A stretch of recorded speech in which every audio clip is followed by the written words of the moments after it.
จ้าของพนัน มาหูอีกที่เอาเอ้ยนะ แล้วบอกมีเงินปาดหนู จังว่าคันเป็นนักกัดผู้ใหญ่ผู้ดักผู้ใหญ่เพิ่นก็ดีตนเจ้าอยู่ดอกตามที่มาถ่ายมาเนี่ยมีติผู้หักผู้แพงเจ้าหลายผัวเมียดุขยันมันเพียรแดงน้องแดงเพิ่นก็เฮ็ดแทนผัวได้เบิดซุอย่างขอยหาก็เห็นเจ้านั่นแหละจังว่าเก่งผู้อื่นแสดงว่ายังบ่ทันมุ่งเนาะแม่นโอ้คันนี้ตะปูนั่นมุงตะวานนี่แหละเรียบร้อยแล้วบ่มีตะปูคั่นนะบ่มีตะปูมุ่งสังกะสีก็มันบ่พอสังกะสีก็บ่พอเพราะว่าทางหน้ามันต้องต่อ2ต้องต่อ2ต่อแต่ว่าทางหลังนี่ตำพ่นเนาะอันนี้ก็คันเปิดประตูก็เข้ายังบ่เนมบ่เห็นคันเฮานอนนั่นนะคันเอาตำอยู่พี่น้อยขนาดเฮานอนนี่ยังกึ่งดึกนี่บ่ลำอยู่ตายยังบ่ผู้มือเนาะขอบ่อยากเว้าแล้วนะเพิ่นว่าปองเยี่ยมมันต่ำเพิ่นบ่งามขอบ่อยากเข้าย่านเข้าเห็นเนาะเนี่ยเห็นแล้วเนาะเวลาส่วนโตอยู่ในห้องยังว่าธรรมดาค่อยคันว่ามันชูงนี่เอา70พอดีวิททางนะวิทางอันนี้ความบ่ตุยคักตุยแน่อุ้ยอุลืดเลยเบิ่งแก้มเพิ่นตะจักว่ามานเนาะไปเพิ่นน่ะบ่แน่ใจคือกันเนาะ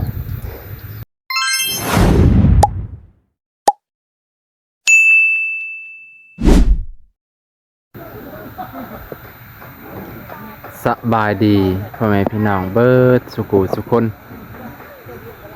มานี่ตอนเช้าเกือบประมาณ9 โมงไปพี่น้องก็ได้มาเฮือนแดงเนาะมานี่สร้างมาเฮ็ดเวียกไปพี่น้องสร้างเพิ่นได้มาเฮ็ดเวียกถือว่าเมื่อวานนี้บ่าวนงมาสร้างเพิ่นบ่ได้มาเมื่อวานนี้เนาะมานี่สร้างเพิ่นมาไปพี่น้องบ่าวนงมาถือว่าโชคดีวันนี้ซื้อน้ำในมาฝากสร้างเพิ่นบ่อยู่นะแต่ก็บ่เป็นหยังฝากไว้นำน้องแตงเพิ่นมื้อนี้ก็เลยมาใหม่ไว้พี่น้องก่อนสิเข้าเฮือนนวลเนาะก็ได้มาจากเมืองก็เลยแวะมาเฮือนแดงน้องแดงเพิ่นเป็นจังไดกะฝากไว้พี่น้องเบิดสุขทุกคนเป็นกำลังใจในเนาะไว้พี่น้องมื้อนี้ก็บรรยากาศรู้สึกว่าตัวช่วงเช้าอยู่เฮือนไอ้สวนกะแดดยังบ่ทันออกให้พี่น้องแต่ตอนนี้แดดออกแล้วนะแดดออกพอดีเบิ่งขี้เมฆกะจางๆแล้วให้พี่น้องเดี๋ยวสิไปถามข่าวเพิ่นเอาวันนี้เป็นได้คือหยุดเนาะหรือไอ้ลาวเพิ่นให้หยุดน่าจะใหม่บ่พอกับบ่ฮู้ได้เพิ่นไปเวียกเดี๋ยวสิไปถามเพิ่นอีกเทื่อนึงบ่ให้พี่น้องสร้าง4 คนเนาะ70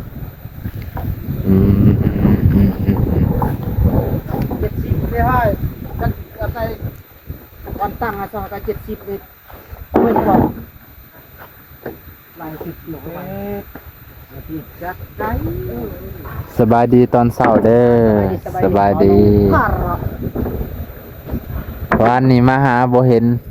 วันนี้บ่ได้มาแล้วเพิ่นว่าก็ยังบ่มีใหม่บ่มีต่อบอกตะผู้ว่าจะให้พักผ่อนก่อนก็เลยพักเนาะไปจกเต่าจกเต่าอยู่เฮือนน่ะเนาะถ้าอยู่เฮือนแล้วบ้านแม่นบอกว่าอันนี้บ้านคันวะแม่นบ่เดี๋ยวว่าเลยเกียดมันนี่ก็ถือว่ามีใหม่มีอันนี้คักแน่แหละเพิ่นก็เลยลุยต่อไปเป็นน่ะโอ้เพิ่นสิตีไม้เส้นเด้อพ่อมันน่ะมันนี่ตีไม้เส้นได้มันนี่แสดงว่าวันนี้บ่มีไม้เส้นมีแต่แป้นมันนี่ก็สิใช้ไม้เส้นเบิดสู่ด้านได้บัดนี้คือสิบ่ได้ใช้ที่ทางหน้านี่แหละสิเฮ็ดเป็นระเบียงเนาะ เอาไปเป็นหนังไปเบิ่งบรรยากาศมุมกว้างกันดีกว่า มีดามนี่บรรยากาศมุมกว้าง ตะเวยบะกระโจกกินความเมื่อเจอสบาย ไอ้เรากินความคือไปบะไปบะให้ดวงนี่บ่ดวงนี่นะคือว่าเสียงบ่ว่าจะจะว่าจะให้ตัวไหนคือเรากินความเลยเว้ยตัวไหนที่จะอยากเอามานำแกะยันแกะตัวไหนแกะเสมอมันก็ตีใกล้ตัวความตีนะตู้ข้อสองนะปอกคนละแนวข้อสองนะปอกคนละแนวตัดพันตอนมาจัด ตัวเป็นใส่แป้นเนาะเป็นหนังกับสิบได้ตีคือสิบใส่ตีทีปานใดดอกแต่ชื่อคือกับเพื่อนไอ้เก่งนั่นเนาะไปเป็นหนังคันใส่เสื้อลานี่ต้องทีเนี่ยยันมันแตกง่าย แต่ว่าแป้นนี่จากช่องละช่องความห่างช่องละเท่าใดกับโบหูคือกันไปเป็นหนังแต่บรรยากาศตอนเช้า Ya tak kai tu lo lu wa sama na kra ko menang hacok kai tu. Ya wat betul. Kalauไปวัดbetul. Oh kana hacok dak ci kwang menang di situ.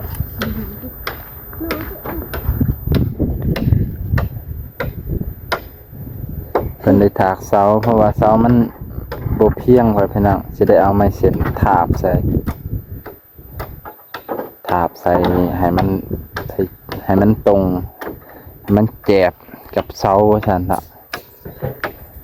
ซั่นสิบ่แจบ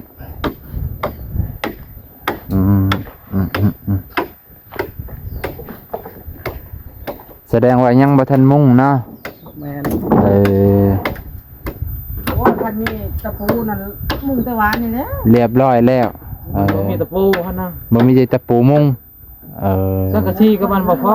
สังกะสีก็บ่พอเพราะว่าทางหน้ามันต้องต่อ2ต้องต่อ2แต่ว่าทางหลังนี่พอดีเลยเนาะ8ฟุตแป้นก็เขาบ่ได้เซาะแป้นก็บ่ได้กบสร้างก่อนเพิ่นบ่ได้กบก็สิบ่มุมอันสร้างงอนอีกบ่เนาะกบนี่มีกบมีเขียดอยู่แล้วของเพิ่นสร้างไงก็แต่บ่ฮู้ว่าสิไปกบอยู่ไสสมุด70เนี่ย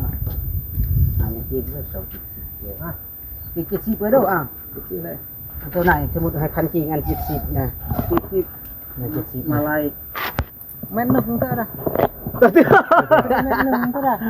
เอาแม่70ความหยอกนะครับให้ต้องเอ็ดปานไหนเด้อ50บ่น้อยฮะอีดไหนน่าจะตีเนี่ยเท่าเลยเนี่ยในปันกันครึ่งถือว่ากันตวงแนวนั้นนั่นหายเนี่ยเลยโอ้อันตะกักตีเลยไปปึกก็เตียบเลยตัวนูอันดับเราก็2เลยล่ะลูกแล้วดงปลาเพิ่งเลยได้อันดับไหนมาไหน10รังเลยตัวไหนนั่งมาเลยอีก11อันดับเขา2เลยคันตัวเฮงโอ้ยปึกผู้ไหนต่อมันตามผลนะอันนี้ก็คันเปิดประตูก็เข้ายังเนมโบเห็นคันเขานอนนั่นนะคันเอาตำอยู่พี่น้อยขนาดเขานอนนี่ยังกึ่งดึงในพวกเรามีตายยังมาผู้มือเหรอเขาบอกอยากเอาแล้วนะเพิ่นว่าปองเยี่ยมมันต่ำเพิ่นบ่งามเขายันเขาเห็นเนาะเนี่ยเห็นเลยเนาะเวลาส่วนโตอยู่ในห้องยังหวานธรรมดาเขาคันว่ามันชุงเนี่ยเอา70พอดีวิททางนะวิทางอันนี้นะโทคันบ่อัดเจ้ายาไอ้เล่าเพิ่นมาแล้วล่ะนี่คิดว่านะคือซีเมนนั่นแหละ60อันน่ะบ่บ่แม่นเมื่อวานนี่เพิ่นก็ค่าเวียกไปเมื่อวานนี่ก็เห็นอยู่ไอ้เล่าเพิ่นมาพาน้องแดงเพิ่นไปโรงพยาบาลว่าซั่นไปกวดเอ็กซเรย์คักแน่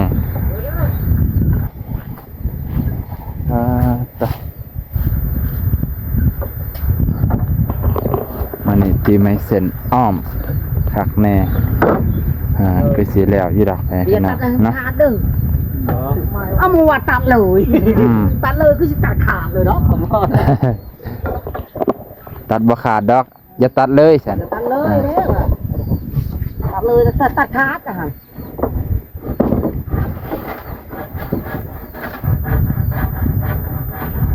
ต้องบากต้องถากเสามันอยากคดๆแน่เพิ่นว่า มันคือไม้เหลี่ยมเพิ่น เนาะก็คือไม่เหลี่ยมแล้ว ทำไมเป็นเหลี่ยมเส้นนี้มันง่าย จะแม่นมันง่ายแต่นะทาบใส่แล้วเนาะแต่อันนี้โอ้ ลำบาก ลำบากแน่แต่ก็บ่ยากดอกระดับสร้างฝีมืออยู่แล้วแก้ปัญหาได้ทุกจุด ได้อยู่เนาะ ไปให้ป่ะ เรื่องงามกับบ่ว่า เรื่องงามจังว่ากันเนาะก็ให้ได้มาตรฐาน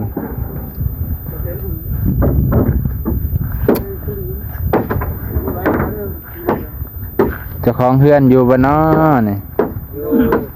อยู่ว่าเจ้าของเฮือนเพิ่นก็อยู่ได้ยินแต่เสียงเอาลูกน้อย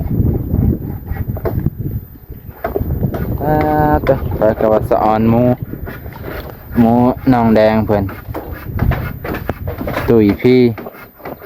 เฮ้ยนะหมูเพิ่นก็จะกินแล้วก็นอนได้บัดนี้เนาะสิไปหากินได้บัดนี้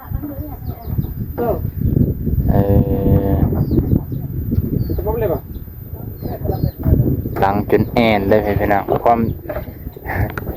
ความตุ้ยตุ้ยกินห้ำเนาะซ้ำกับม้วนหมูผูตอนอึดลึกเดี๋ยวเฮ้ย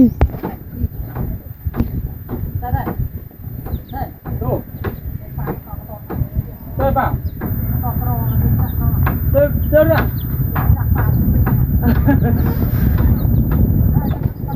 อยากจุดอะไรอยู่อยากโอ้ยอยู่โอ้ยจังจนเว้ยตาแรกมันง่ายจนดาบนี่ดาบโดนลีดเลย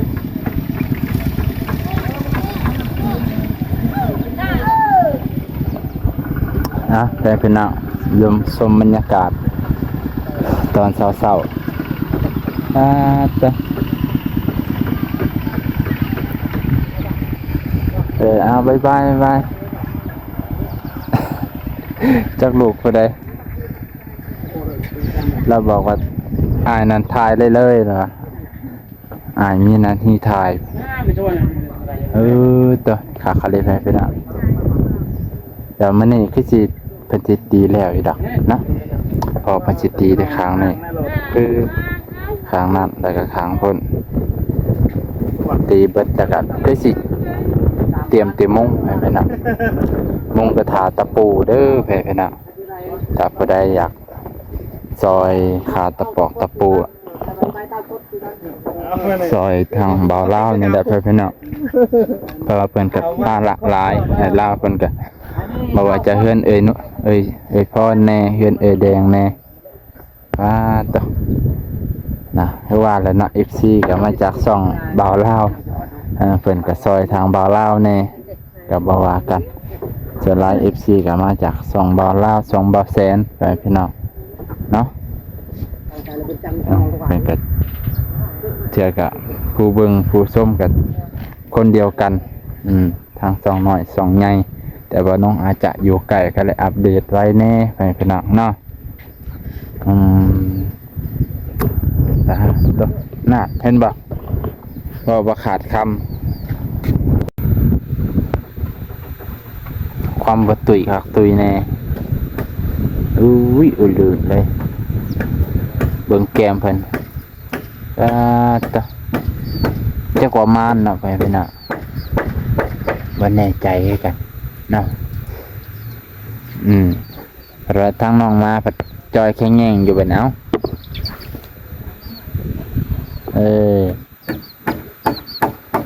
เพิ่นนั่นยังก็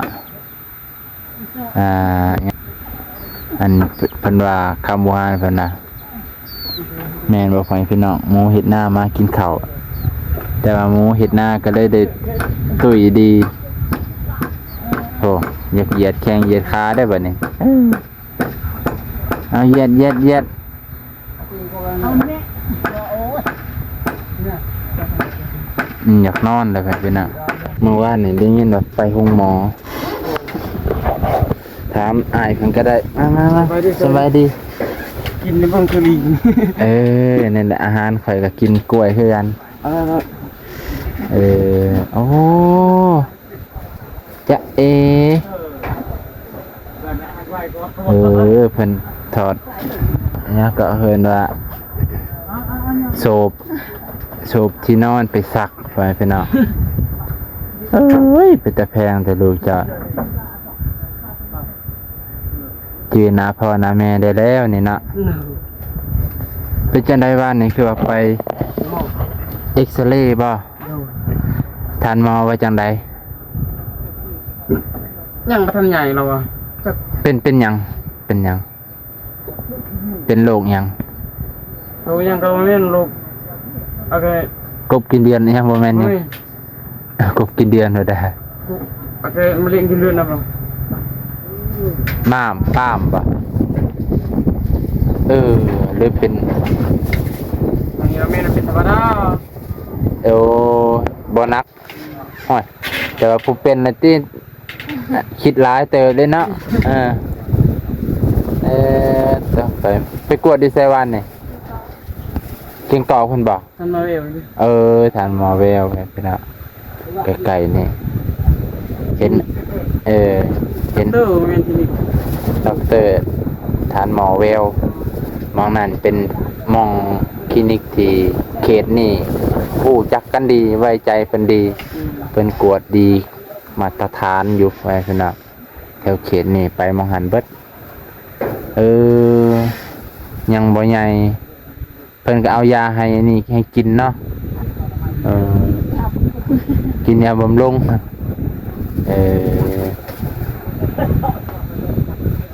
คำตากำลังจือหน้าพ่อหน้าแม่เลยนะ จริงรู้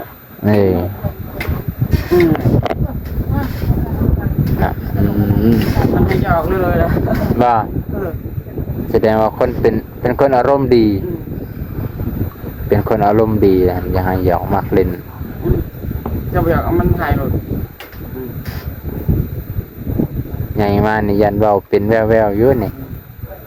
มีแต่ยูทูบเบอร์มาหาเริ่มอายบ่เป็นได้บัด2 เดือนแล้วไปจักเนาะเดือนปลาย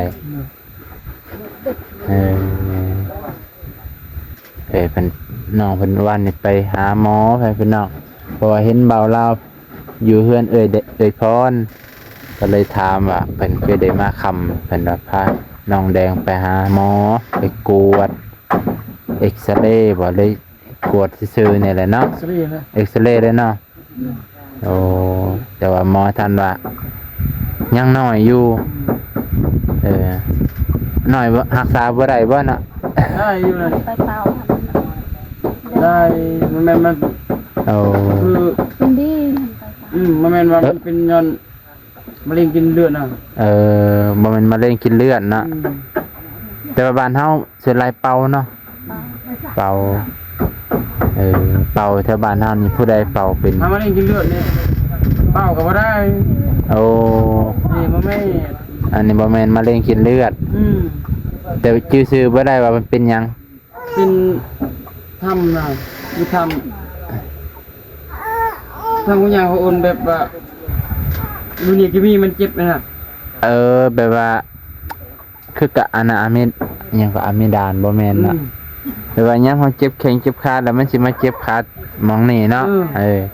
คันเฮาเจ็บนี่แล้วมันสิเจ็บ ตอน แถว นั้น นี้ มันสิฟุ้งขึ้นนะมะเร็งแต่ว่าหันมันใหญ่ต้องได้ปาด อันนี้ก็ หันมะเร็งนี่ปาดบ่ได้ มันใหญ่ขึ้นบ่ ใหญ่ขึ้นอันนี้ยังน้อย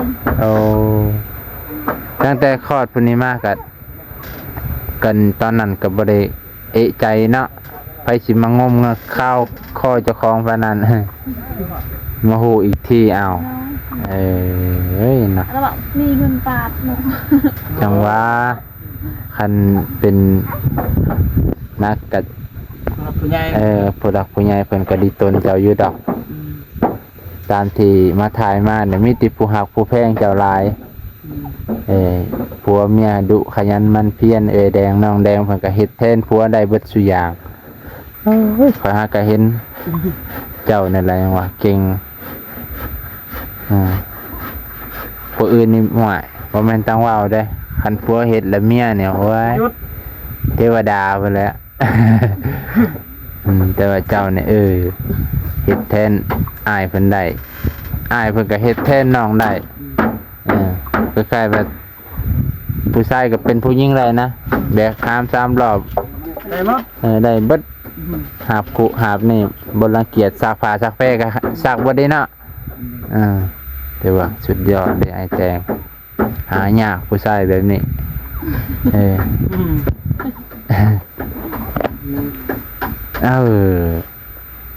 เบิ่งติแม่เด้อบัดนี้ อันนี้เป็นไรนอน กลางคืนบ่เป็นได เป็นแบบนี้แล้วอูมาไว้ยันนอนกัน แล้วเป็นหยัง มันมาอยู่มันก็ เอากลางคืนละไหายเนาะ ชอบมึงแล้ว คืนนี่ก็เป็นวันชินนำบัดนี้ แบบนั้นแหละ มันกันได้นอนมาเดียว ก็บ่เคยมีลูกน้อยบ่ฮู้ว่าเสียจังได๋ แบบนี้แล้วอูไป โอ้มคันเฮ็ดจังซี่แล้วใครแน่ว่าคันกล้วยจังซี่ มันอยู่แบบนี้แล้ว ก็เฉพาะละอายเพิ่นจนคือสิเมื่อยแหละบ่ได้พักผ่อนเบิดคืนจังได๋ข่อยก็ให้พักผ่อนละพักผ่อนเอาแห้งเบิ่งคำตา อันนี้บ่ได้นอนแล้วมีแต่อูไว้มันอยู่ เปลี่ยนกันเลยนะจะในผัวจะในเมียเปลี่ยนกันยังน้อยอยู่ว่าน้องก็บ่เคยก็เห็นหลายคนว่าโอ้ได้ลูกน้อยนี่บ่ได้สุขสบายเด้อลำบากเพื่อสิใหญ่ขนาด6 เดือนนี่จะสิแค่ในไม่ลำบากขนาด เดือนป่ายเนี่ยโอ้เดือนหนึ่งให้ก็ได้ จะขี่จะเหี่ยวยังกลางคืนลุกขึ้นมาอ้อยลูกตื่นยามใดพ่อแม่ก็ตื่นยามนั้น